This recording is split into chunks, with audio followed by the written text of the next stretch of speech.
I'm Nancy Haboush with Tip Top Tux University. Today we're going to talk about how to measure. I'm going to do the measuring process using try-on clothing. This is the most accurate way to get a perfect fitting.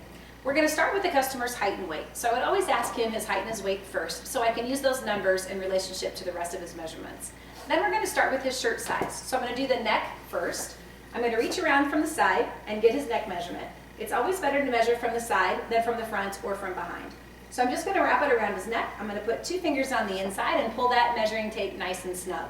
I'm measuring at a 16.5.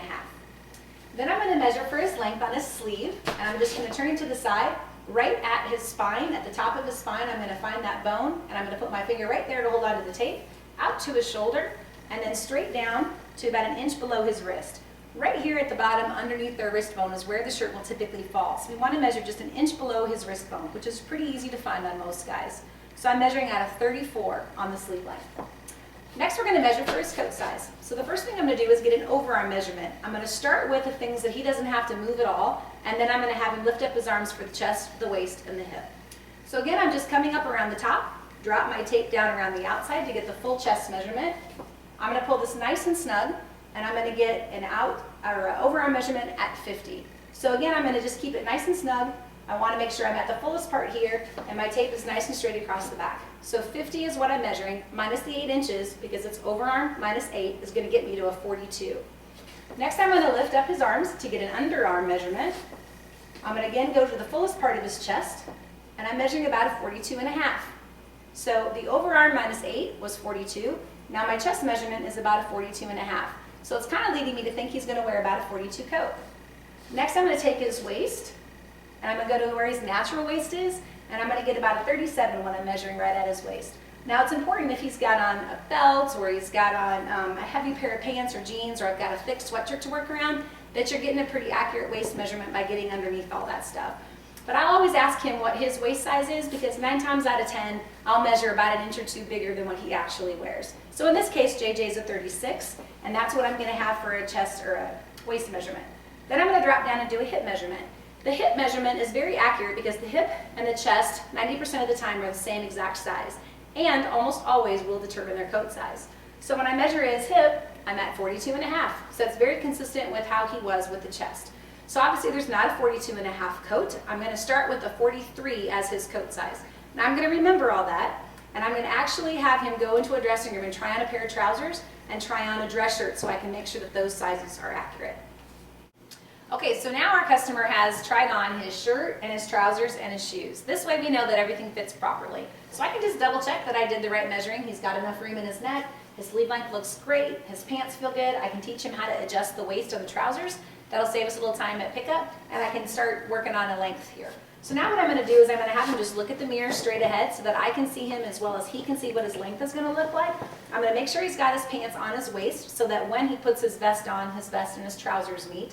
This is one of those things that when you have younger students who want to drag their pants down a little bit, this is the time to coach them that they do need to wear them at their natural waist, because otherwise there'll be about a 3-inch gap between their vest and where their pants go, and there'll be shirt hanging out, and nobody wants that look.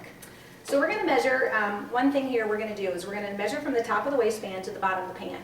Now the best thing to do is to get those pants turned up so that the length is accurate. So let me show you how we're going to do that. We're going to just reach down and we're going to turn these trousers up so that when we're done, it's exactly what it's going to look like. So I'm going to turn those up so that JJ can see, oh, just a nice break. And I'll say, look straight ahead in the mirror so you can see what they look like. And that way he's comfortable as well. If we don't do that, then sometimes the customer looks at all that pant and they're like, well, what's that mess? I don't wear my pants like that. I don't want them to be that long. So by turning them up, you're showing them exactly how it's going to look for that day. So go ahead and put your feet together, JJ. And I'm just going to put the tape at the top of the waistband down to the bottom of where that trouser is to get an accurate outseam measurement. That measurement will always be accurate because the outseam is this measurement on the outside seam of the leg all the way to where the bottom rests.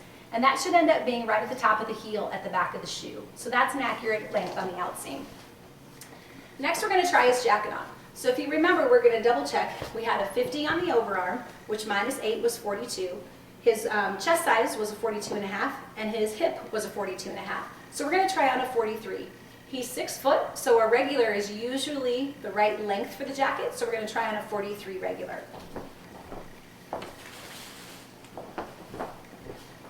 Then when we're trying a jacket on for the customer, the couple things we want to remember. Number one, we want to do all the work for him and make him comfortable. So we're going to start by just putting the jacket on for him, very gently guiding his first hand in while pulling it to the back so it's easy for his second hand to get in.